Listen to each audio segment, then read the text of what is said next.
Okay, we should be live now. How should I introduce you though? Can I Yeah, introduce it's you fine. as Shady Oak, the brony the what? I like to call you the brony preacher if that's okay, but you're actually a real pastor, so you introduce yourself. Okay, well, you can call me Shady Oak because I am doing videos that not only are in the realm of Christianity and how it compares to My Little Pony and anime and all those other things. I've also taken a step into apologetics. And for those of you who don't know what that means, it's basically talking about other religions.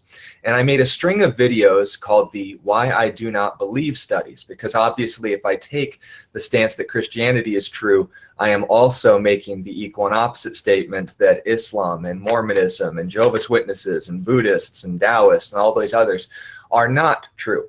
And I'm not going to take that statement lightly. So giving these religions their full respect and due, I took the time to extensively research each and every one of them and give sound reasons based on not only the religion's own standards, but my own, why I do not believe that these religions are true.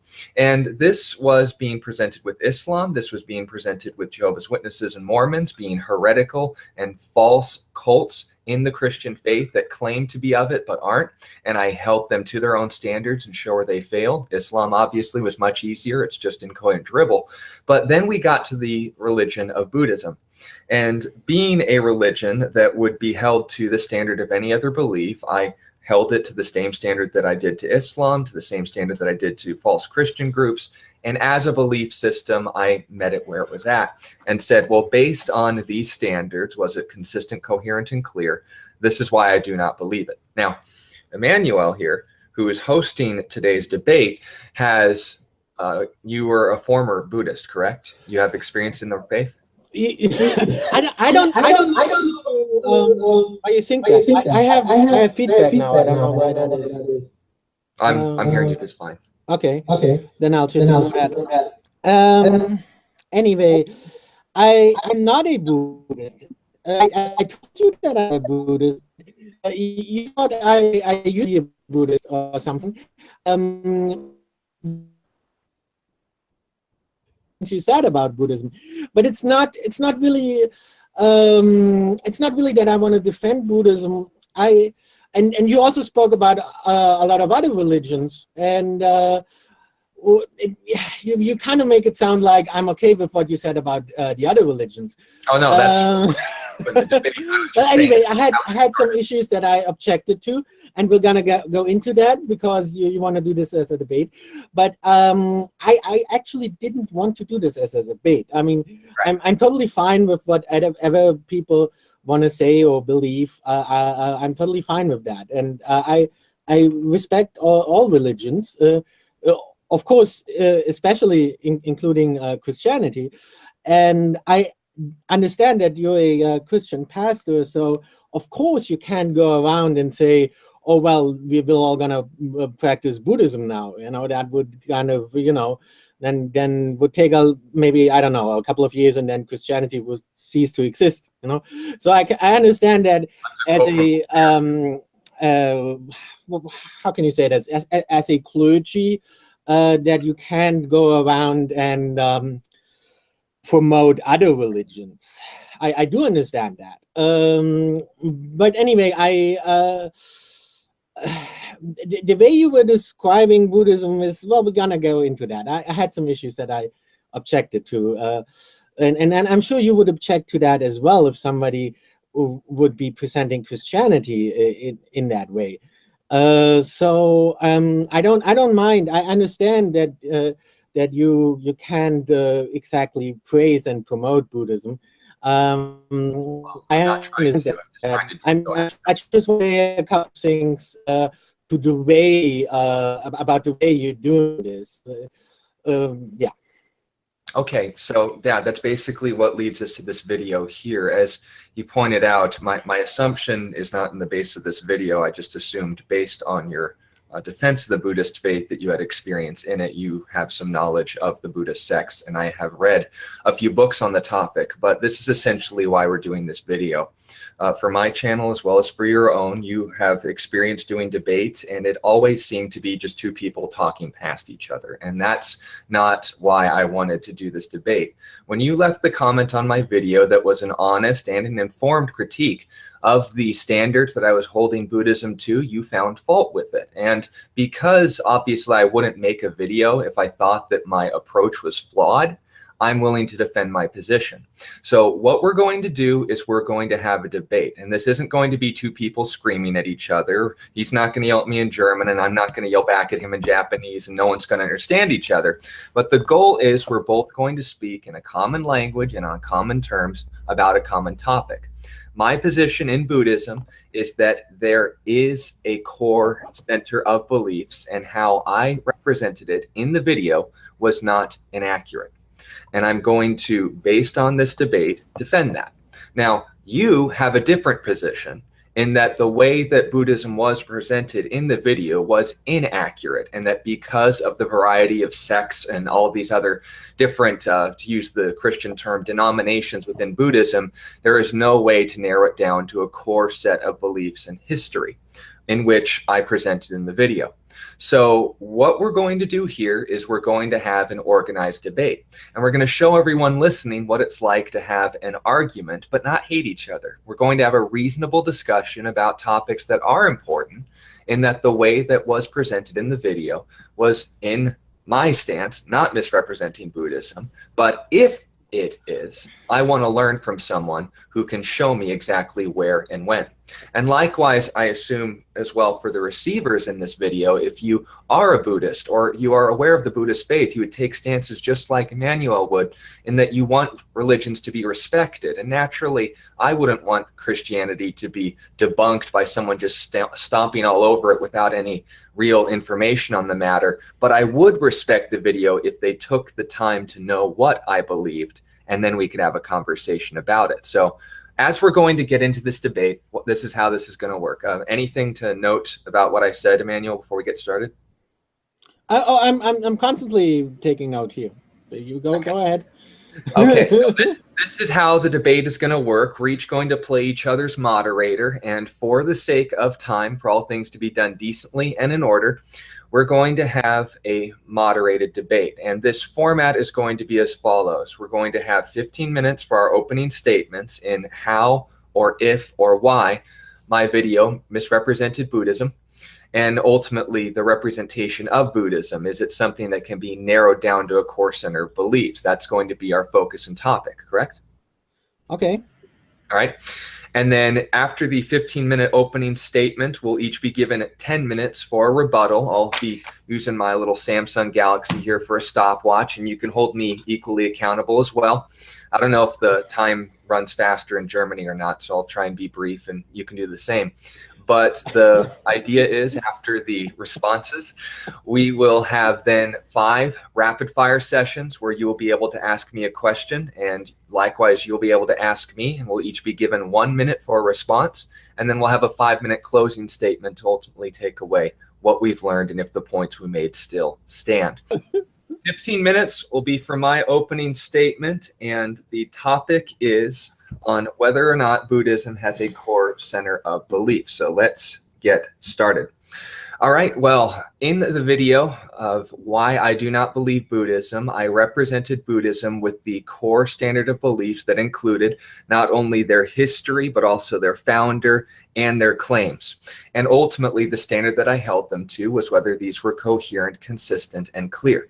Now, this was what I held for Islam. This is what I held for Jehovah's Witnesses and Mormons. And this is what I also held to Buddhism. Therefore, my presupposition, what I assumed before talking, was that every religion can be held to a core set and standard. Now, these standards may differ from each and every set and religion. However, the presupposition that I am here to defend is that Buddhism does have a core foundation, that every single sect and belief in Buddhism does have a number of things in common. So to start with this, I want to make 3 points. Firstly, what makes Buddhism unique as a religion as opposed to Hinduism or Christianity? the 4 points that I think can be made in this, and ironically enough, the 4 noble truths that your Atman needs to be removed of its dukkha through anatta to enter Brahman. Now, these terms, for those of you who are not familiar, your Atman is your enduring self. The removal of dukkha is the influences of suffering. Anatta is reincarnation, and Brahman is the nature of the universe. The purpose of this is enlightenment to oneness with the universe. The application varies as defined by the religion's Buddha. However, though these Buddhas may differ, though the application may differ, my defense is that though the applications differ, the purpose remains the same. Likewise, the second thing that all Buddhists have in common, regardless of your denomination, is the Eightfold Path, the removal of your dukkha from your Atman through anatta to enter Brahman. Now, this is distinct of its need for and the process of. The purpose of the Eightfold Path is enlightenment to oneness with the universe. That is what every Buddhist would have in common. However, the application varies as defined by the sect's teachings or the example of the Buddha. The third point that all Buddhists would have in common is that the universe is eternal. It has always existed and always will. And lastly, the ultimate essence isn't moral or evil, but amoral. Now, all these points were presented in the video as the core center of beliefs for Buddhism in the most broad strokes possible without leaving any of the major or majority denominations out. Now, with this in mind, I need to emphasize that my making these statements was not taken from biased sources. In fact, they were biased, but not in the direction you would assume. The biases were, in fact, from a 2-to-1 Buddhist to Christian source. The first book that was cited in everything that will be discussed today, from my points, will be first through the organization that is known as Buko Dendo Kyokai, the Teachings of the Buddha, which was an organization for promoting Buddhist thought. The second book that I read in preparing for this message, and not this debate, but the video that is being brought into question, is What the Buddha Taught by Walpola Raula, who was the first bhikkhu to hold a professorship at Northwestern University. And the third source in this was Buddhism, A Concise Introduction by Houston Smith and Philip Novak, who were Christian historians. Now, these two co-authors, in alignment with the two Buddhist sources in which you can research anytime, and I'll be happy to give them again. The first is the organization Buko Dendo Kyokai, and the second was Walpola I can't pronounce Indian, you'll have to forgive me, Raula. And both of these individuals are Buddhists, so I'm taking this information from their sources. And I'd like to put a quote on this from their books. For example, in the Teachings of the Buddha, page 298, it says, "This is one of the most fundamental points in Buddhism." Now note, he is from a specific sect, but he is speaking for the whole religion. "All existence and phenomena in this world do not ultimately have any substantial reality. It is very natural for Buddhism, which advocates the impermanence of all existence, to insist on such an impermanent existence could not therefore possess any perpetual substance in it." Now, this is in the context of speaking of anatta. So we see these things are noted in common. Likewise, from What the Buddha Taught, chapter 4, a man is composed of 6 elements: solidity, fluidity, heat, motion, space, and consciousness. He analyzes them and finds that none of them are mine or me or myself. He understands how consciousness appears and disappears, how pleasant and unpleasant, and neutral sensations appear and disappear. Through this knowledge, his mind becomes detached. Now, this is in the context of the observance of the Eightfold Path, in the removal of dukkha from the anatta. So you would note these two different Buddhist sources would note these things in common. And you can also recognize they came from different Buddhist denominations. And yet they were able to informatively complement each other on their definitions of the 4 points that were made: the 4 noble truths, the Eightfold Path, the universe's eternal nature, and moral, or the ultimate essence, Brahman, not being moral or evil, but amoral, that every single moment is a passing and fleeting, just stasis, so to speak. So that is the first point that is what makes Buddhism unique as a religion. It's putting forward these two statements, and you would see that they all have a common commonality between each other in what makes Buddhism Buddhism as regards to or compared to any other denomination. Secondly, the second point that I want to make in this is what was stated in the video about Buddhism's core beliefs. Since this is the topic of the debate, I need to make sure that I am verifying exactly what was stated in the video and if it misrepresented Buddhism in any way. Now, I quote from my notes, in which I have a copy of and will provide in the link in the description if you so desire. Buddhism's claims the universe is eternal. To become one with the universe, you must follow the Four Noble Truths and the Eightfold Path, in which I summarized. And finally, you have infinite lifetimes to remove dukkha from your Atman through anatta. These are from the notes of why I do not believe Buddhism, and I do not think that I misrepresented it in any way. And the third point I'd like to make before my time is up here is, what does every sect of Buddhism follow beyond historical origins? Now note my statement that every single belief has one definition, but multiple applications. And Buddhism can be held to the standard. For example, I gathered a series of 7 of the major denominations of Buddhism, these sects of the same belief, and would note their commonality and differentiation is between application and not in definition of these terms. I'm going to butcher the Indian here, so you can forgive me on this, but Mahasanagika, is that correct, is the majority. The monastic practice is liberally applied in this denomination, but understand that how it is defined is consistently applied in the Four Noble Truths, in the Eightfold Path. This liberal approach from the majority, and by definition, that's what it actually means, of these Buddhists in this denomination observe the Four Noble Truths, obey the Eightfold Path.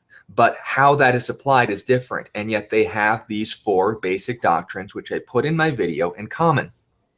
Second, Theravada, which is the school of the elders. They have a strict monastic practice in alignment with the Buddha.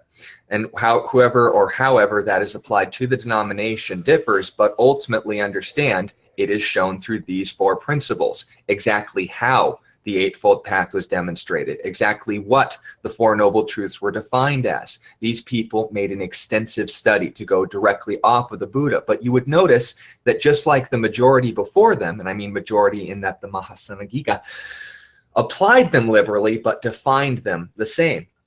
Mahanya, which is the term for a big raft, understand they are unique in their teaching of Arhat, or the perfect disciple of the Buddha. And they would also note that the pursuing of the ideal of, or rather the Bodhisattva, I don't know if I'm pronouncing that right, or is eventually someone who voluntarily rejects becoming one with Brahman to instruct others to follow their example. Someone who deliberately denies themselves oneness with the universe in order to ultimately instruct further disciples, and that is what makes them distinct. But notice, how do they form disciples? How is the belief centralified? It is through the observance of the Four Noble Truths, the Eightfold Path, the existence and assumption that the universe is eternal, and lastly, that the ultimate essence isn't moral or evil, but amoral. The nature of Brahman is in common here.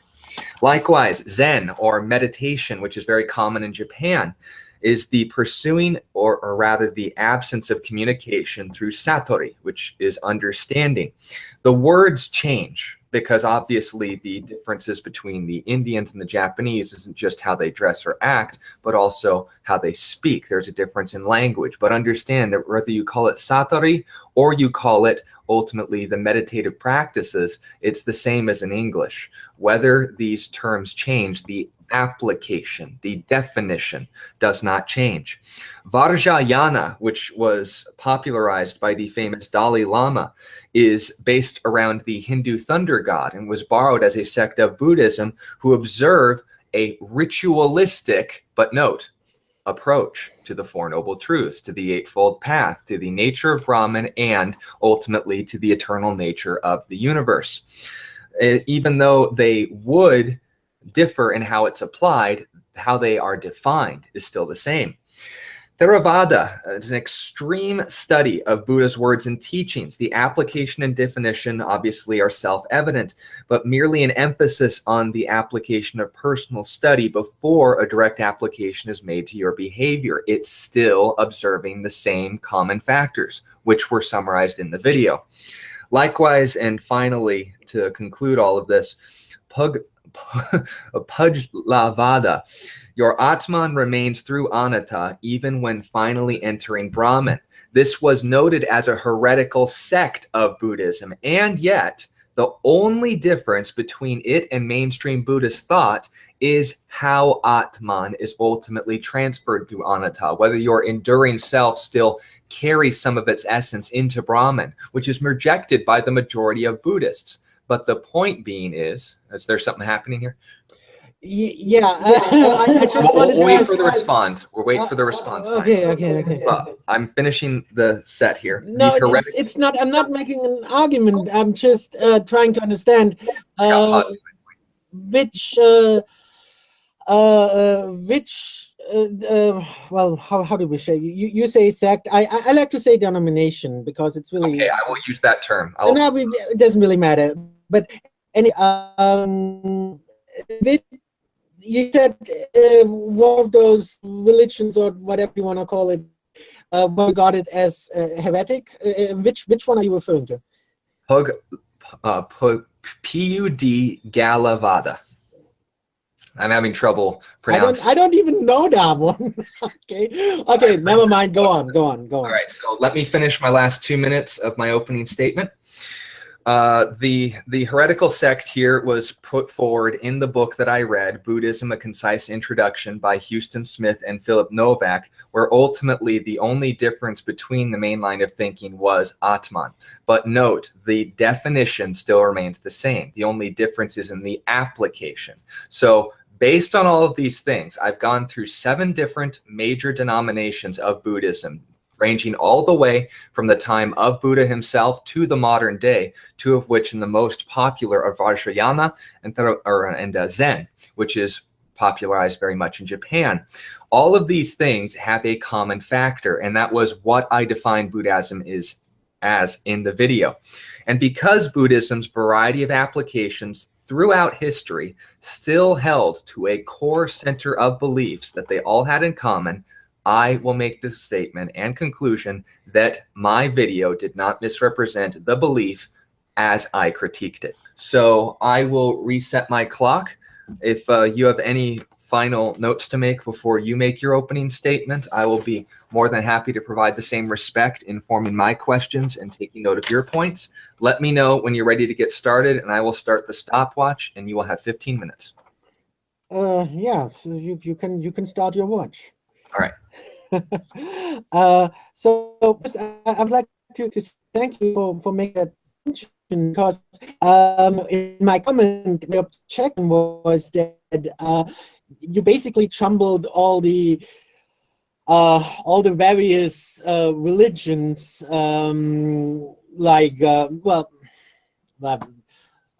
Buddhism. There is actually no religion that is called Buddhism. What people in the West understand as Buddhism is actually a multitude of religions. Just like Christianity is not one religion. There is no religion called Christianity. There is there is Catholic. How do you say that in English? Catholicism. Difficult to pronounce. There is Protestant, there are the Protestants, and there are the Mormons, and so on. It's all different religions, and there is no one religion that is called Christianity. And that was the point I initially made when making my comment, and that was basically my main objection, is that you jumbled it all together. But you did make that distinction now, and you did make distinctions between the different sects or denominations or religions or whatever you want to call them. You did make that distinction now, so I want to thank you for that. And that was initially that was my only objection initially. It's still basically my only objection. And I also want to clarify that Yes, I'm not a Buddhist, and you shouldn't. I'm really not in a position to represent Buddhism. I'm as I said, I'm not a Buddhist, and even if I would be a Buddhist, I don't think I would be in a position to represent all Buddhists. Maybe dominate that even that. I mean, you're a, a Protestant pastor, a clergy, but can you represent Protestant? How do you say that? Protestantism. Yeah, but so probably not. Maybe Martin Luther. Maybe he can represent that, but even that is difficult. It's probably what would you say? Can a pastor represent Protestantism? You have to excuse me because I'm German. Can a pastor represent it, or can Martin Luther represent it, or can only Jesus represent it? What would you say? Wait until our rapid fire round to answer that question. I can't ask you that. Well, you're making it difficult because I can't ask you questions. That's why we have a whole third of the debate dedicated to that. But this is your opening statement time. You have 12 minutes. Okay. Well, but you can understand what I'm trying to get at, though, right? Yes. Okay. So that is my point, that I can't represent Buddhism, but my point is that neither can some of the sources that you initially used in your video, in your initial video, why you don't believe Buddhism. And of course you don't believe in Buddhism because you're a Christian pastor anyway. But my point is that some of the sources you used, they can't be used to represent all of Buddhism. You should have, like I said in my comment, if I wanted to explain to people who don't know about Christianity, if I have to explain to them what Christianity is, I should use Bible as a source, right? Yeah. What was that statement? There was a little static. I was saying that if I were to explain to other people what Christianity is, other people who don't know what Christianity is, and I try to explain to them what it is, then I should use the Bible as a source and not say the Book of Mormon or what some monk said or something.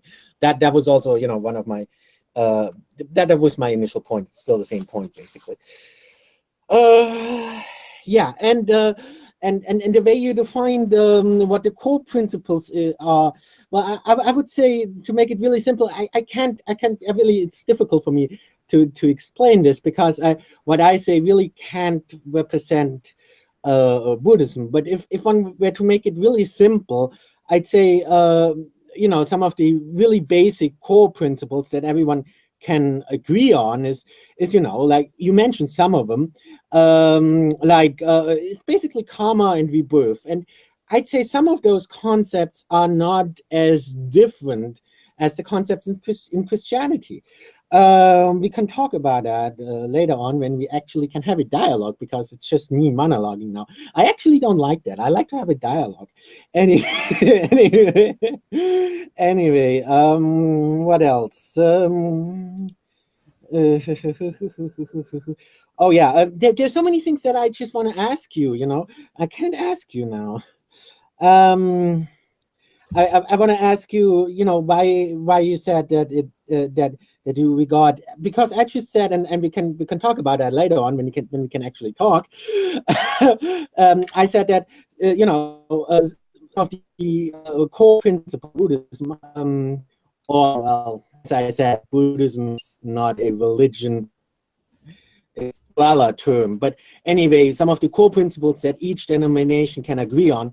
Well, yeah, it's pretty much karma and rebirth, but maybe not so much some of the other things you mentioned, but we can talk about that. And you said that the core principles are amoral, and I want to talk about why they are immoral, but okay, we have to do that later on because you're not talking now. Amoral. Yeah, you said they are amoral. the core principles are amoral. But I say the core principles are not amoral, and they're actually very similar to Christianity, but we can talk about that later on. Because in order to talk about that, we have to have a dialogue.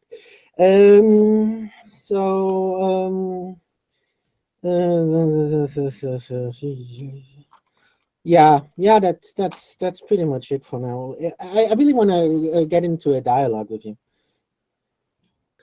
Okay, so that will conclude our opening statement. That'll give us 8 minutes of extra time ahead. I will then make my response, and I will have 10 minutes to do so. Now, understand why we're doing this in a debate format. It's not because I discourage a dialogue, but because when people aren't talking over each other, interrupting each other, we're all allowed to say exactly what we think. So let me make sure that your position in my notes was properly represented before I give a rebuttal. There is no religion known as Buddhism.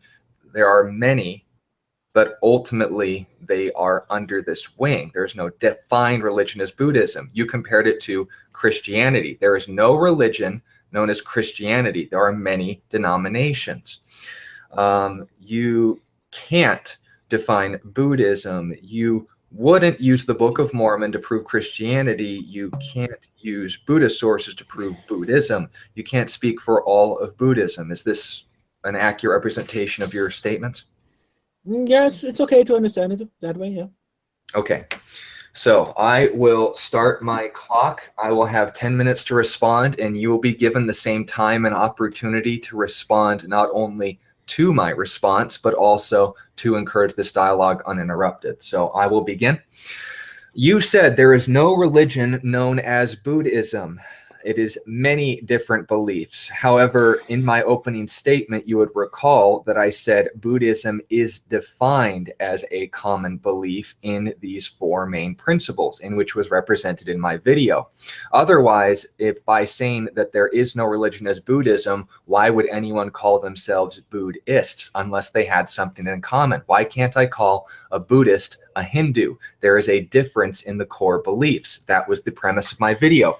You said there is no religion known as Christianity, and speaking as a pastor, I can speak responsive or informed on that topic, but it is many sets of denominations. That is false. The religion of Christianity is the core belief that Jesus rose from the dead, that the Bible is the inspired, preserved, and authoritative Word of God, and that through God's grace being given to you, you will be promised paradise. Denominations are the application of these realities. If someone calls themselves a Christian but denies any of these core teachings, they're what is known as a heretical sect. They're a cult. They deny the core teachings of Christianity and therefore aren't considered a part of it.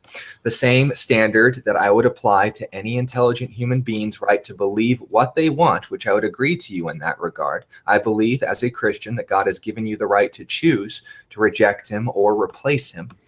And ultimately, this is seen by Buddhism. Now, your statement that you can't represent all of Buddhism.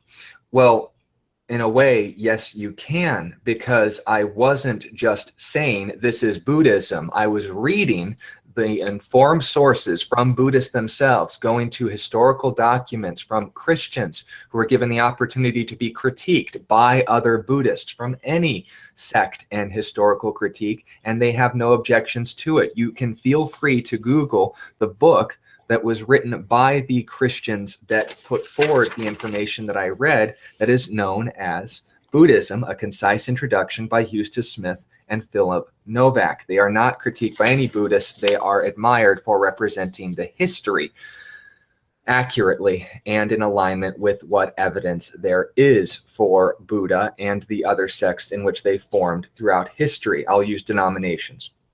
You said can't be proven, that there can't be a way to represent all of Buddhism, that Buddhism can't be defined by these beliefs. Well, the problem with that line of thinking is that's a logical fallacy. It is a categorical fallacy to try to prove a negative, because in order to make an absolute statement about every single overarching theme, you are making the same mistake that you are accusing me of in claiming that every single belief isn't, where I would claim that every single belief can and does have these things in common. Therefore, the issue isn't by saying everything isn't this. Otherwise, you'd have to know literally everything about it. And quoting you on this, you can't speak for all of Buddhism. Therefore, that statement is not only logically invalid, but doctrinally invalid. Likewise, by making the statement that if I wouldn't use the Book of Mormon to prove Christianity, likewise, I can't use these sources to prove Buddhism. Well, here's the problem. Mormonism is not a Christian doctrine. It does not adhere to the 4 main tenets of Buddhism, just like it would not adhere to the 3 main tenets of Christianity. Just like a Buddhist wouldn't consider those of the Pujladava sect, whether I'm pronouncing that right or not, as Buddhists because they differ in the doctrine of anatta, yet for some reason they're able to still call themselves Buddhists because they hold these 4 things in common. The misrepresentation of a core belief is why you call something heretical. And I included that in my critique, and I included that in my research so I would see all branches of Buddhism. Now, I would appreciate someone if they were to come to me with the critique of Christianity to be quoting from the Bible in context and including and accurately representing at least the basics of my belief, which is exactly what I did. I went to Buddhist sources. I went to historical sources that were approved by Buddhists. And ultimately, because this uniformity isn't claiming every single sect of Buddhism, but Buddhism as a defined term can be distinguished from Hindus, can be distinguished from Christians. In fact, 3 specific reasons. Because they don't believe that Jesus died on, or resurrected from the dead. They do not believe that the Bible is the inspired, preserved, and authoritative Word of God. Otherwise, they would be called Christians. And lastly, they don't believe that a relationship with God is by His goodness, not our good behavior. They don't believe these things, therefore they aren't under the umbrella of Christianity. Therefore, the application is irrelevant. They wouldn't even be considered a denomination. So the issue here isn't how you are applying Buddhism or Christianity, it's how you're applying a denomination. A denomination is, as I stated in the opening statement, what is applied from these core teachings. What makes someone a Buddhist are those 4 main principles, which yet to be refuted. The 4 Noble Truths, the Eightfold Path, the universe's eternal nature, and the ultimate essence as being essentially an amoral entity, the nature of Brahman. Based on the Buddhist sources that I read firsthand, these things are being taken as an accurate representation of their faith. And from there, I will stop. That'll give us 4 extra minutes. So that will conclude all of my responses. You are free to respond, and I will start forming some questions for you for the lightning round here. And I assume you have some questions that you would be formed as well that I could answer in a minute. Basically, all I have is questions. Okay, so we'll be given 5 opportunities each to be able to ask questions, and we'll be given a minute response. But that is unfair because instead of I don't really, I'm not, well, okay, how shall I explain this? I don't really try to make an argument as much as I want to ask questions. So you saw that I was talking way less than you did, and the reason for that is that because I mainly have questions. Well, that's why questions are a part of the debate. But if you're going to put forward the position and the comment in my video that I misrepresented Buddhism, there is a necessity to be able to prove your point. And I'm doing so from reading their own sources. So I will give you 10 minutes to respond. You can feel free to stop anytime you want, in which you can respond to the statements and my response that was made. Go ahead. Wait, can I ask a question now? We're doing our questions after your response. The questions will be after your time to respond. Oh, okay. But see, did you give me a limited amount of questions? Because well, it's just for the sake of time. Would you like to go to 10? Well, see, I'd like to forgo me having to do another argument round, and instead. It's not an argument. You're responding to my statements. Oh, okay. Well, my responses are questions. So what do I do? I will engage if you choose to use your time that way. So I can ask you questions, yeah? And I'll be as brief as possible. Okay, so or I could forgo that round, and we can, and I can ask questions at the end. So okay, so you want to forego your response? I don't know. What do you prefer? But if in the end you say, oh, you only have 2 questions, and that would be, yeah, well. Well, we're both being given the same amount of time. I'm not being unfair. We're both being given the same amount of time. Yeah, but see, I really want this to be a dialogue. I want to be able to ask you questions, and you can say something, and we can you know, come to an agreement together. That's the way I want to do it. Well, this is formatted as a debate. We can feel. I know, and that's precisely the reason I didn't really want to do it as a debate. I mean, I'm okay with doing it as a debate, but the way I want to talk is you know, I don't really want to. I already said that, you know, if and I told you that if we're going to do it as a debate, I'm probably going to lose if there is a winner or a loser, because my goal really isn't to convince you of my point of view. It's just to engage in a dialogue. Well, 2 things. One, my goal is to not only convince you, but those listening that there is an actual definition and standard for belief. I'll go into more detail about this in my closing statement. But the reason also why I wanted to do this as a debate is because we want to be able to have these kind of dialogues. We want to show not only you, but your listeners, what it looks like to have a reasonable discussion about these sort of things, in which we not only believe our positions, which I assume that you do, otherwise you wouldn't have it, but also have a reason to believe those things. So do you want to forego your response to what I just said, or do you want to just go straight to the questions? Well, I do want to get into a dialogue with you. That's what I would really like to do. Okay, well, I'll tell you what. I will, since this is your preferred format, I will dedicate your entire time to give you 10 extra questions. Instead of the 10 minutes that you would be granted to response, I will have 5 questions as normally formatted. You'll be given 15. So feel free to ask your 15 questions, and I will be given a 1-minute response. That way we are given the direct time to be able to informatively and politely respond to each other's statements based on this debate. Okay, so I can ask questions now. Yes, you have 15 questions, and I'll be given a 1-minute response. Yeah. So, difficult with which to begin. Okay, in no particular order. Why are you saying that the core principles of Buddhism would be amoral? The core principles of Buddhism are amoral is because that is exactly how they are presented in the Buddhist sources. I have the books on PDF, and I'll be happy to quote you directly from the classics of Theravada. Misery only doth exist, none miserable. No doer is there, not save the deed is found. Nirvana exists, but not the man who seeks is. The path exists, but not the traveler of it. This is a distance of basically any sort of application in what is ultimately defined as good or evil. It is just the goal. There's also a quote, Buddha approached truth more ontologically than morally. He considered deceit more foolish than evil. So we see that there is a very loose definition and term of Buddhism from their sources. And I'm quoting here from Buddhism, A Concise Introduction by Houston Smith and Philip Novak.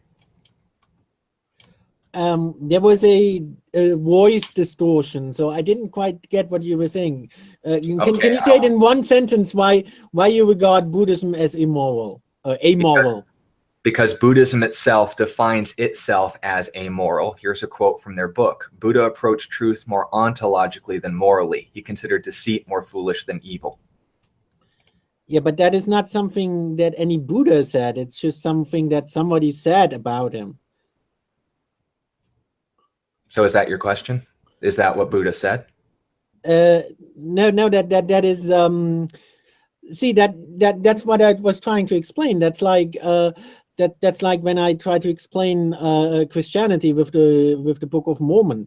It's just what one guy said, like Joseph Smith, and Joseph Smith is a prominent religious figure. But you're quoting just some monk who doesn't even, you know, he didn't even found his own sect or anything. Actually, I'm quoting historians that went to multiple Buddhist sources, and according to the standard of historical criticism, were able to verify this not only from dependable sources that would tie back directly to Buddha, but are also informatively taken from their own sources on this topic. This is being taught throughout Buddhist. Can you say the quote again? The quote is, and this is just one of many, but this is the most brief one that I have on command. The Buddha approached truth more ontologically than morally. He considered deceit more foolish than evil. Likewise, there's another example. The Society for the Promotion of Buddhism states, now this is the Society for the Promotion of Buddhism, there is no discrimination between right and wrong, but people make a distinction for their own convenience. Yeah, but why don't you quote a Buddha directly?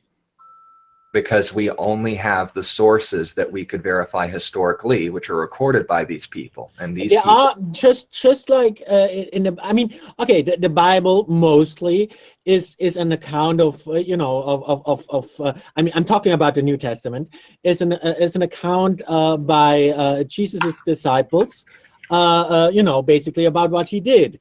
It's not it's not, there is how do you call this in English? Apocrypha. Yep. There is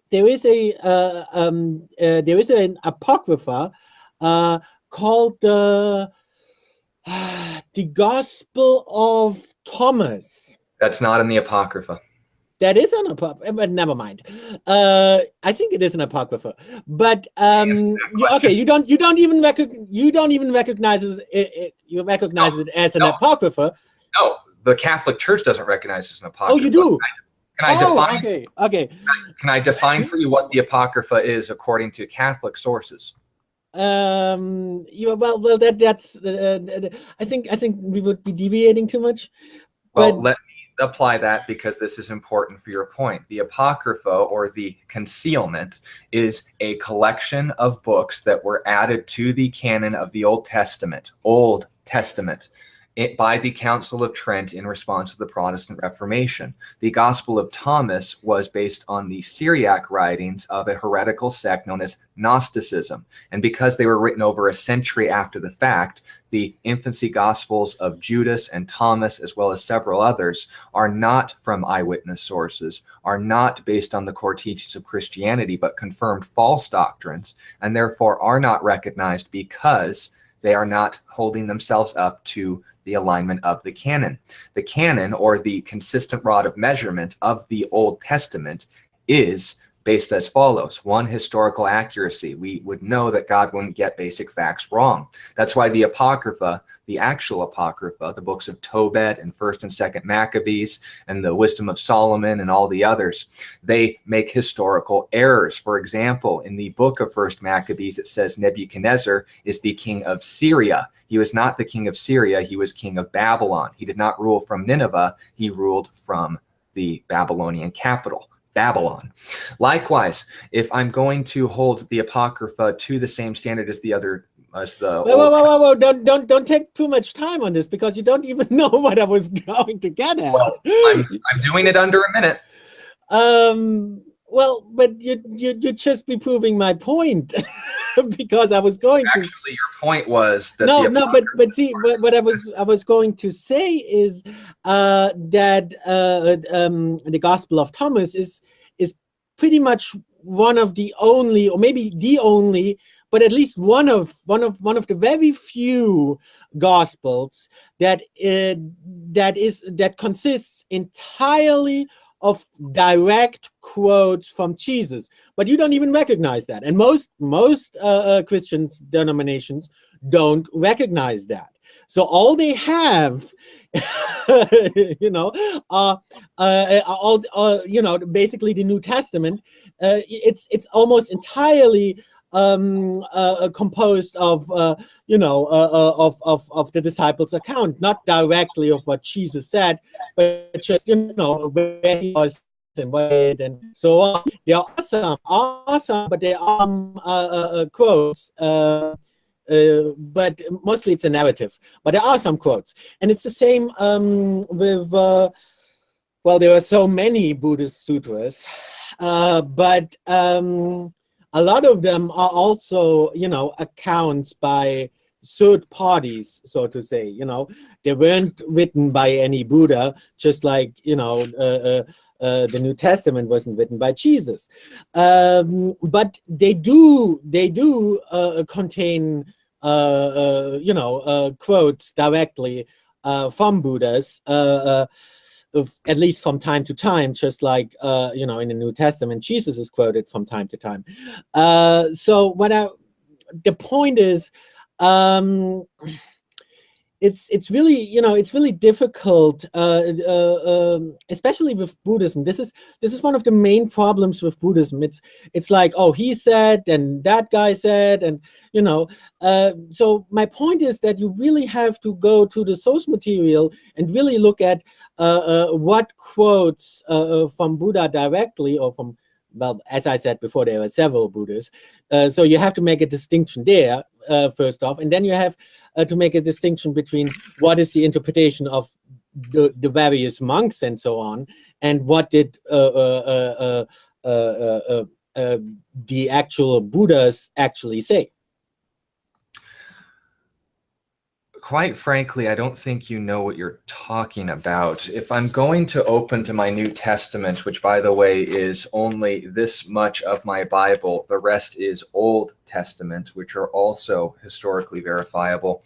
If I open to the Gospel of Matthew, my translation has the words of Jesus directly cited in red. I would like to hold up to the screen exactly how much of this is composed of direct quotes from an eyewitness of Jesus. Do you see the red in that text? You would note it was about 3/4 of the entire page, and this is in the early accounts. Likewise, I turn to the next page. The entire page is in red. I turn to the next page, and I realize that entire page is in red. Then I turn to the next page, and I realize less of it is in red because it's setting up the situation in which Jesus's quotes and statements were recorded by the direct eyewitness, whose name was Matthew, known as Levi. I turn 2 pages over, and the entire page is in red. These are direct quotations from a verifiable source who is willing to go to his death in order to verify these things as true. Likewise, also in red. If I just continue doing this for a half hour, I think it'd be serving the point. But here's the problem. If you can't turn to Buddha's sources in order to verify Buddhism, then essentially what you're saying is all religion and belief is incoherent, because no one can know what someone actually said. Now, here's the problem with that logic. If David Wood actually put it this way, he's a philosopher. He said every human being has what's called a skeptometer. And if there's something that we want to believe, we'd like to our positions, our skeptometer goes low because we want to believe that. We're more willing to receive evidence. But on the other hand, if there's something that goes against our positions or causes us to do things we would consider unfavorable, our skeptometer goes high, and therefore almost to the point where no evidence is enough to verify this. If I say, therefore, I don't believe Buddhism because nothing that he said can be verified historically, well, then I'd have to hold that to the Bible. And in which case I'd have to say, well, because Jesus didn't physically write down the New Testament, and because the New Testament that Jesus wrote doesn't exist today, paper doesn't last 2,000 years, it would have turned to dust at this point. Therefore, no one knows what Christianity was because I'm not looking at Jesus's direct handwriting in front of me. And I can even go further and say I wasn't there to see Jesus write it. Maybe someone wrote it for him. But on the other hand, if I am in favor of Buddhism and say, oh yeah, this guy wrote down this stuff, and this isn't the exact words of Buddha, but it is a quotation from him, and all these other things. Well, it could have been changed over time. It couldn't have, but weird stuff happens. You notice how subjective that line of reasoning is, how undistinguishable that would make every single religion from each other. It's a bad standard to have for any belief. And that's why I encourage this to be in a debate format, because basically everything that I've been saying from this point onward has been able to have been directly cited from Buddhist and historical sources. On the other hand, the only thing that's being presented in response is opinions and desires. Now, those things have their place, but they're never going to prove any points because you can't verify them. And likewise, if your standard is so high, for verifying Buddhist words as Buddhists in order to actually conclude what Buddhism believes, going against your position, then how would we know what anything believes? How would I know that I'm actually talking to you? How would I know that this isn't just some robot that's hacked my computer and has been sending me messages and is making a hologram in front of me right now? You can't, because my skeptometer is too high. If I am willing, on the other hand, to accept the evidence that because you are talking in the consistent way from which I've known you, because we have had dialogues outside of this video, because of the fact that we were able to set up this time, and there was a variety of human error in between that a hologram wouldn't have allowed, I am able to conclude this conversation is really happening. On the other hand, how do I know that Christianity is true? Well, the same reason and the same standard I would hold any belief as true. Are there eyewitnesses? Are there historical evidences to the people that it centers itself around existing? And most importantly, is there an actual practical reason to believe these things, or is it just incoherent? And because I am willing to hold my own belief to the same standard as Buddhism, therefore I do not believe Buddhism because it can't hold itself to that own standard. I didn't open my Bible and say, here's why Buddhism is wrong from my Bible. I turned to Buddha's sources and then just said, does this make sense? So that is the best way I can answer your question. Now, do you have about 5 more, but that was a long statement. You made a long statement. I know, because I was answering about 5 questions. Okay.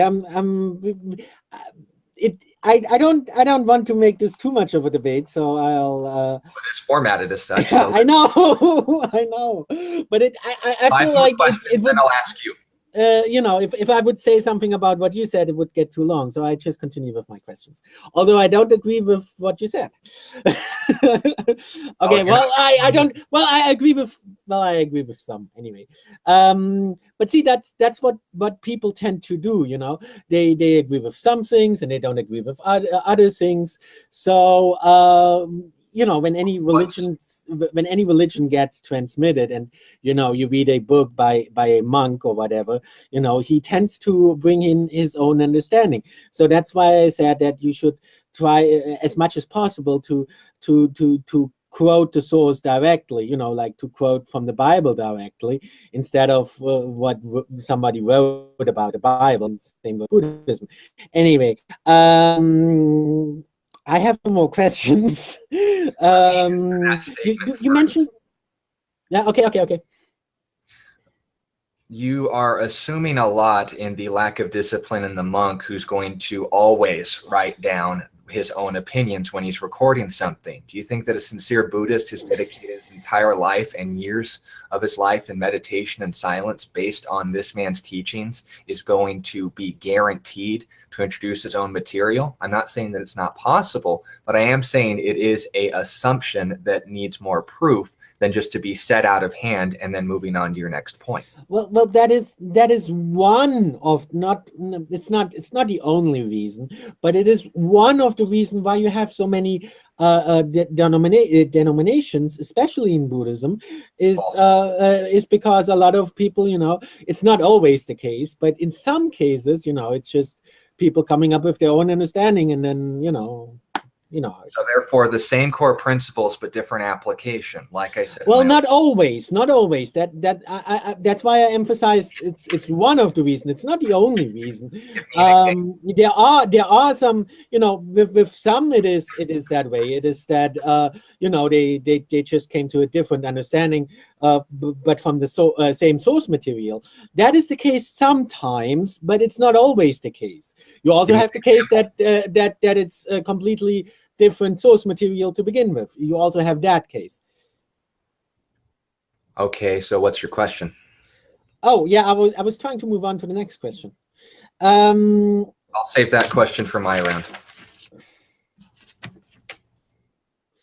Go ahead and give your next question. Okay. Well, you mentioned the word cult a lot. So, well, me being a German and all, could you define that? I mean, what do you understand? I mean, I do know the dictionary definition, but what is your understanding? How do you use that word? What does it mean? Of what? Cult. Cult? Yeah, you used the word cult several times, both in regard to Buddhist denominations as well as in regard to other religions, or to Christian denominations that basically you don't approve of. So what does the word mean? Okay, I'll start my time. A cult is something that claims to be a belief system but denies its core teaching and its principles. I recognize it through the acrostic CLUT. For Christianity in particular, how does it defame the main teachings? Cult, C, Christ. Who do they say about who he is? What the Bible teaches or what they teach? Likewise, U is for, let's see, it would be understanding. Do you need their books, or can you understand God's word? Just plain and simple. Did God say what he meant, or do you need their works on top of it? Thirdly, L is for legalism, is salvation, what God has done for you or what you do for God. And T is for truth, or rather for trust. Who do they tell you to trust, them or God? So based on Christianity being centered around those core beliefs that A, it is by Christ alone, it is by grace alone, that is by his resurrection alone, that belief is sound or not. But 1 minute. but wouldn't Jews then argue that Christianity is a cult? I mean, actually they do. So Okay, I will set my time. Yes, Judaism does consider Christianity a cult in regards to Orthodox Judaism, but they have a mountain of evidence against themselves. If you read some of the rabbis' writings in response to the majority of what we would consider our polemics and our confrontation of other beliefs, we would say Psalm 22 is a prediction of Jesus' crucifixion, and they have to retranslate the Hebrew in ways that A, don't make sense in Hebrew, but also B, don't even make sense in English in order to dodge the issue. So basically anyone can say anything they want. We are seeing an example of this right now, but you have a plethora of evidence to answer for, and that is the problem. I'm not. This is really interesting. Okay, maybe I'm going a bit off topic here, but the funny thing is, we also have the words cult and sect in German. But if those are pretty much the same words, just with German pronunciation. But they are the same words, same terms. You know, cult is called Kult in German, and sect is called Sekte in German. So, but the funny thing is, if you were to translate cult, you would have to translate it as sector, because in English cult is a derogatory term, but in German the word cult, it means the exact same as the literal definition in English, but it isn't a derogatory term. Instead, in German, sect is a derogatory term, so you would have to translate cult as sect. So anyway, my point is that it is a derogatory term for a religion, and it is always used in, when referring to other religions. And I think it's funny. But of course, I do understand that religions do need to discriminate against other religions to a certain extent, because otherwise everything would get jumbled up, kind of like what happened with Hinduism. Because actually one of the definitions of Hinduism, and that's the actual definition that was given by the Indian government, is that a Hindu is anyone in India who believes in a religion that isn't Christianity, and that isn't Islam. That is their definition of Hinduism, and the reason they're giving that definition is because Hinduism has become such a multitude of different beliefs and interpretations that it is no longer possible to give any other definition, basically. You would use that as an example of religions having no core or common teachings? Well, no. Hinduism does have a core common teaching, but well, at least initially it did. But basically, what happened is that a lot of people were giving their own interpretations, and that's why you have so many denominations in Hinduism that you can't even call them denominations anymore. It's basically everybody believes whatever he wants to believe, and that is precisely what happens if you don't separate the various religions. So I do understand that, of course, you have to say that other religions are bad, there are cults or whatever, in order to prevent that kind of mixing up of religion. But still, I feel there is, it does have a negative side as well. So that was trying to, explain why I can understand that. Of course, every religion calls every other religion a cult except itself. I do understand why they do that and why there is a need to do that. But of course, there is also a negative aspect to that. And well, you can see the negative aspect most clearly, and that is, it's basically one of the main reasons, that why Jesus got crucified is precisely because the Jews were basically, in modern terms, regarding it as a cult. False. Okay. Here's the problem with that line of thinking. When you're going to say that Buddhism is so diverse, therefore there's no set definition of Buddhism, you're assuming the Indian government is an authority on that. Yeah, but I was speaking about Hinduism. Although, of course, Buddhism did originate in India, so there is definitely a relation there. And basically, Hinduism is based on Buddhism, but we don't call it Buddhism anymore precisely because because it changed so much. That, and it had different historical sources and core teachings. Let me set my timer for my response. The authority of the Hindu government, as opposed to Hinduism's greatest scholar, Sankara, is ultimately going to be subjective to the hearer, but ultimately anyone who's interested in truth is going to avoid the hazards you were talking about. As long as there is a core teaching, there is no disagreement between me and a Lutheran and a Catholic and a Protestant and whatever. Ultimately, those are differences of application, but not of interpretation. My fellow Christians are those who believe in the resurrection of Jesus Christ, who believe in the infallibility of Scripture, and finally, who believe in the salvation by Jesus through faith, and ultimately that being our only hope of heaven. A Hindu likewise has those core teachings and beliefs in the fourfold truth, the eightfold path, the nature of the universe, and of Brahman. Now, because those things have not been refuted but merely muddled in the mess of how differently and diversely it is applied, therefore it's not an issue of diversity of truth but only application, and my point still stands. Can I ask another question? Yeah, you got two more. Okay, well, then I'm going to use my two remaining questions.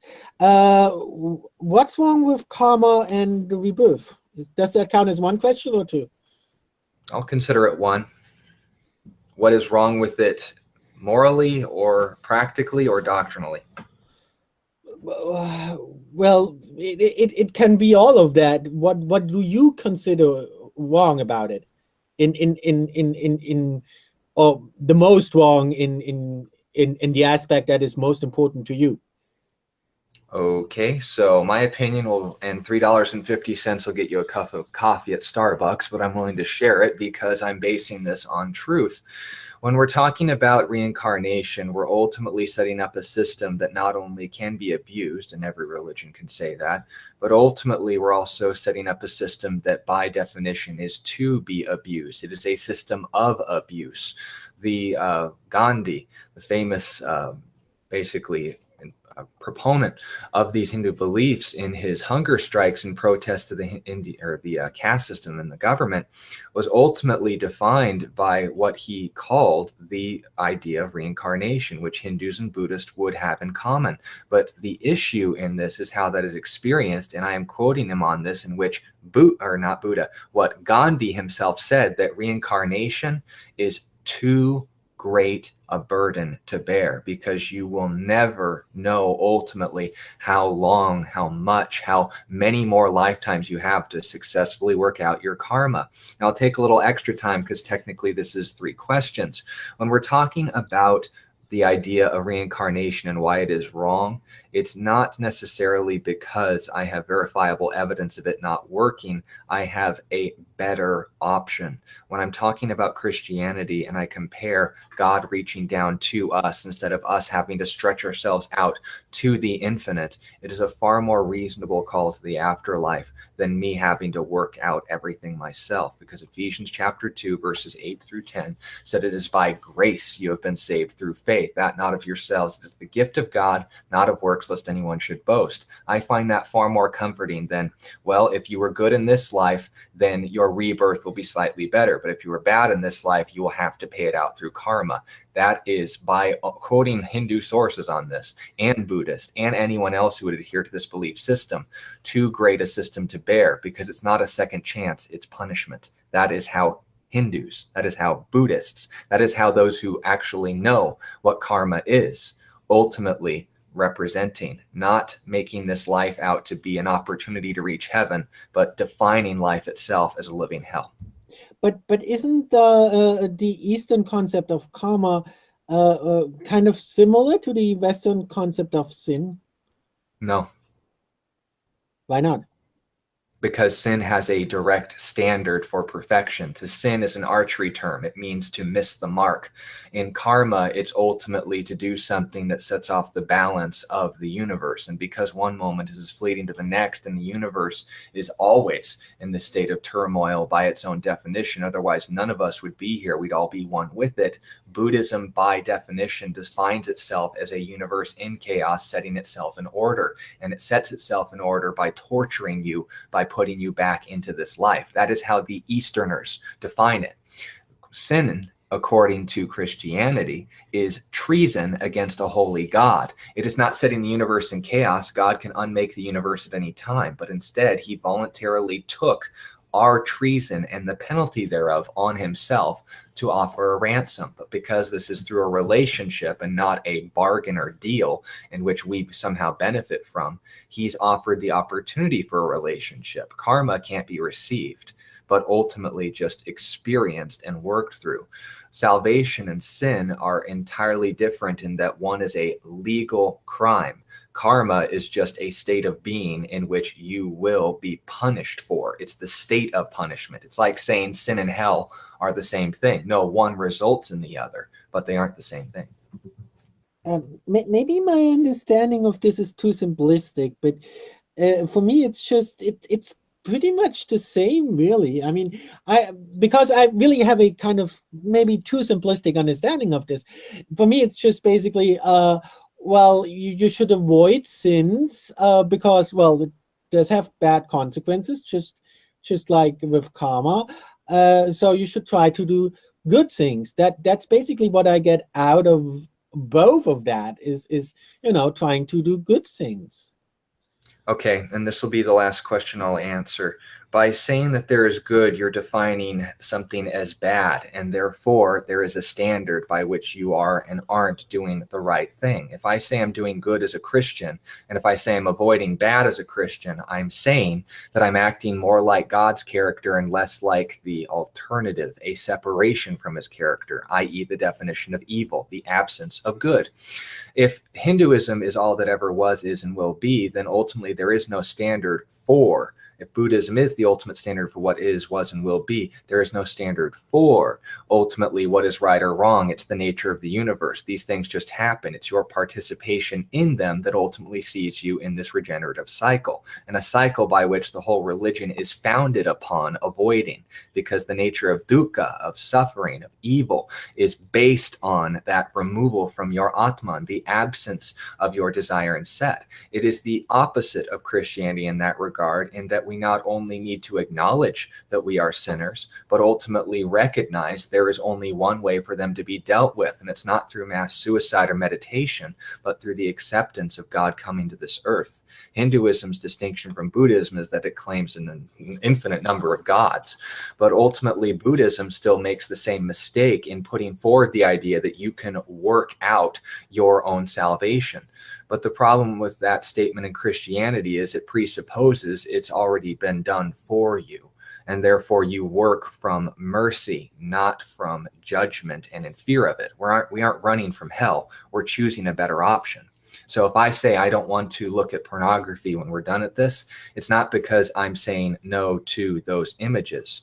I have a sex drive and I have a natural desire to want to engage in those things. But here's the problem. I know something better. That's the difference between me and a Hindu, because ultimately the difference between me or any other religion is I'm saying I know a better option. I have my God, and therefore I don't need these things anymore. I have him. First question, can you give me an example of a Buddhist who does not adhere to the 4 points that I made in the video? Yeah, I think so. Yeah. But can you say the 4 points again?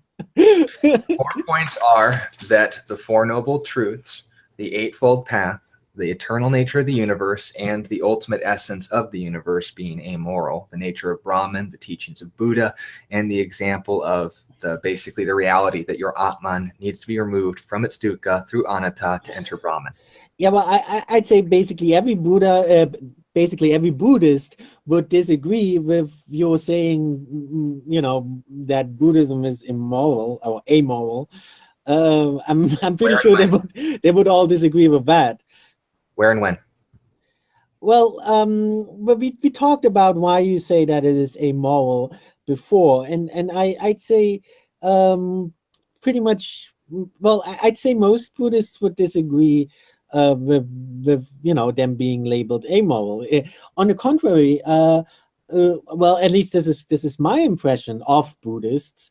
They try to be very moral people, like I said.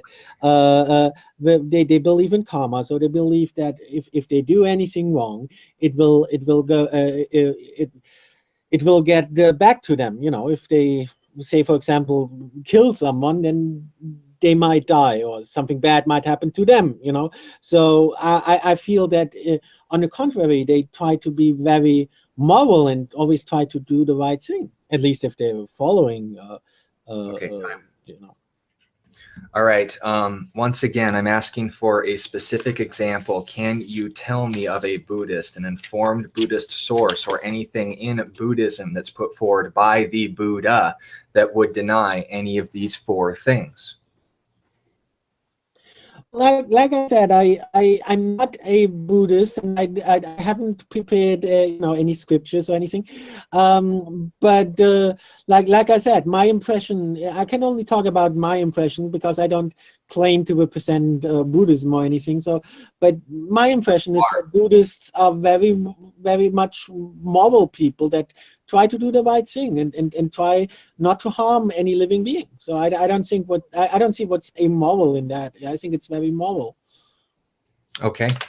Third question.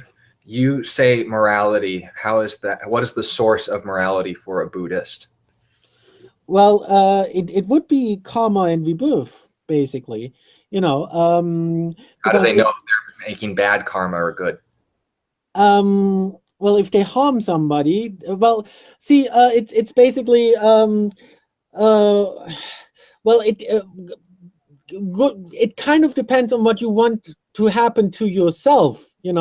If you say, yeah, I want to have pain or something, then yeah, they might be doing bad things. But I don't think a lot of people like to have pain because they believe whatever they do to other living beings will come back to them. So I don't know anybody who likes pain except maybe like it's a fetish or something. But normally people don't like pain, so naturally they try to do good things because they believe whatever they do to other creatures will come back to them. Okay, you made a distinction between pain being bad and pleasure being good, but I think the real issue is you say that morality is self-determined. So therefore, if Adolf Hitler felt what he was doing was good, why are you to say that that would be counted as bad karma against him? Well, if he loves being persecuted and put in a gas chamber, if he likes that and that was his intention from the beginning, but I doubt that. It's precisely because he didn't believe in karma or in sin, or in any, or he didn't believe that his doing bad things would have any bad consequences, and it's only because he didn't believe that he was capable of those atrocities. Okay. Fourth question. You verify the point that an absence of consequences therefore ultimately produces evil, correct? Yeah. And that's not my question, but I just want to verify. Yeah, you can understand it, Ever, yeah. So therefore, is a Buddhist desire, therefore, the absence of karma or the pursuit of it? Is the ultimate purpose of Buddhism defined as the pursuit of nirvana, of Brahman, of this union with the eternal essence? Since all of Buddhist morality is based on good or bad karma. Well, I'm really simplifying it here, and like I said, don't take what I said as being representative for all of Buddhism or something. It's just my understanding of it. But I feel it's very similar to Christianity, actually. That wasn't my question. Yeah, well, I'm going I'm going there. But what was your question again? Now you. Since the absence or the removal of dukkha, which is the pursuit of good karma over bad, is that the goal of every Buddhist, since all of Buddhist morality is based on the removal of dukkha through anatta to pursue nirvana? Okay. See, I think it's very similar. That's my understanding. It's very similar, actually, to Christianity. Where you try to avoid sins, and only if you're free of sins, and if you don't commit sins, and you're really a good person, then maybe when you die, you go to heaven. So that's isn't that what Christianity? Well, what's I say wrong? Okay, but what do you believe then? What do I believe doesn't matter. What the Bible says is the foundation. Why are you saying this is wrong? Why are you saying this is wrong? Because truth matters, and if I'm going to base my belief on anything, I'd rather go to its sources than on my own feelings. Now, this is the problem between our two positions. When I wanted to critique Buddhism, I went to their own sources. I let them explain their own positions. I looked at their own history. If I'm going to define Christianity, I'm also going to look at its own sources. I'm also going to define it by its own terms. And therefore, the idea that if I do enough good and not enough bad, I'll go into heaven is in complete absence to what the Bible teaches. The Bible says you are dead in your trespasses and sins, but God was good to you. He had mercy on you, and if you receive that mercy, you're going to heaven. The basis for morality then isn't avoiding good and doing, or avoiding evil and doing good, but it's ultimately because you have good, you have that nature now. It's been given to you as a gift. The nature and problem with Buddhism that I said is because of the amorality of it all. Therefore, there is no distinction between a child drowning and a sunset, because that's just the way the universe goes. Your involvement of it is ultimately what determines good or bad karma, and that is evil. So that is the point that was made in the video. And based on the fact that I went to Buddhist sources, I was able to make that conclusion. But here's the problem with this statement, and what was ultimately going to be my final question. You claim not to speak for Buddhism, but yet you are. When you say that Buddhists don't believe, do you realize that you are saying everything that all Buddhists don't believe, just like I would be saying something that Buddhists do believe? You are speaking for all Buddhism. My question is, do you realize that? Well, it's very difficult for me to basically to say anything. So because I'm really not I'm not an authoritative figure on the subject at all.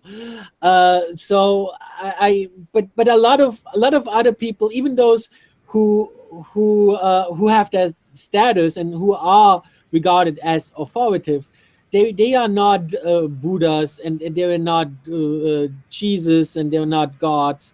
So I don't think they should be used as a source, and I shouldn't be used as a source either. I'm just talking about my own understanding, and a lot of what I'm saying is oversimplified.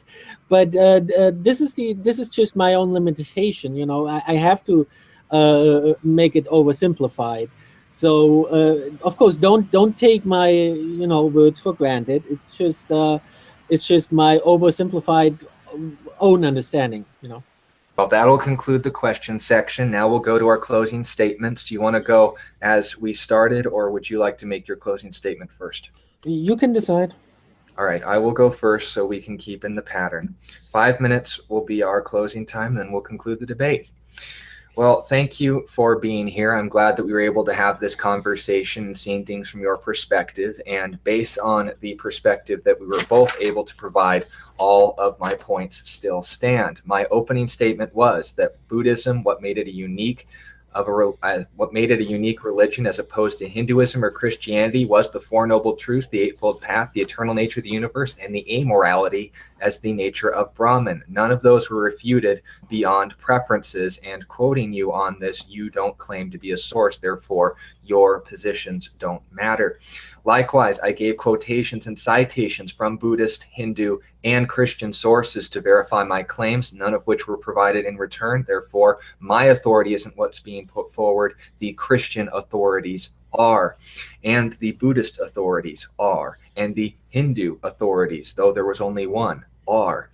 Finally, I gave examples of all of 7 of the most well-known denominations of Buddhism and their examples and practices historically as verified by historians. And I cited the book in which all of this was taken from. And though I couldn't pronounce the names, I did define their terms. And all of them had a difference and distinction from their applications of these 4 main principles, but not in their definition of them. We applied examples of it from Christianity. The accusation was put forward that Buddhism is the same as Christianity in its regards of concepts of sin and of reincarnation, the avoidance of evil, and the pursuit of good. I demonstrated that to be false from Christian sources. You can look this up in Ephesians 2, verses 1 through 10. I made the conclusion that because the variety of applications throughout history held to a core center of beliefs, that I did not misrepresent Buddhism in the video at all.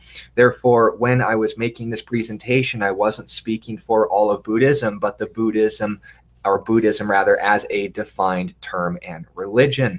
Then when it was turned around to be responded to, there was a repeated clarification that you don't believe this if you're Buddhist, and you don't all believe the same thing, claiming an absolute in the negative, and you can't, by definition, philosophically, prove a negative. So all of these things are ultimately going to be pointed as moot from a mental perspective, because you can't claim uniformity unless you analyze every single case. I asked for one example of a Buddhist, not just even an authority, but an individual who observed Buddhism and would be considered basically accountable to his own beliefs. And in objective truth, not a single example was provided. Therefore, in the accusation in the comment that I misrepresented Buddhism as not having a core center of beliefs, but a diversity of sects and denominations in how they are applied, this is groundless, because A, no examples were given of the contrary, B, no historical examples were provided of the contrary, and C, ultimately, when this comes down to it, the only thing that's being expressed in the alternative is an opinion. Therefore, this comment that was made in my video misrepresenting Buddhism is based on an opinion, an individual's opinion, and not on an actual informed source of Buddhism. Therefore, you can't make a claim about Buddhism, and therefore you can't also make a claim against it or anyone who's holding it to a historical critique, especially when the only claims that they made were from their most authoritative and dependable sources that are accessible today. That will conclude my closing statement. I will restart the clock, and you have 5 minutes to make your closing statement, and then we can end the debate. Yeah. Well, my goal really was never to convince anyone. I was just trying to do a dialogue, although admittedly a debate format isn't the best format for that. But I do see the benefits of the debate format, because everybody gets the equal time and stuff like that, and gets to say his opinion. And that's basically all I wanted to do, is say my opinion. And I don't I don't want to convince anybody of anything, you know. I just thought it would be fair, and I know you're a really fair guy, so I thought it would be fair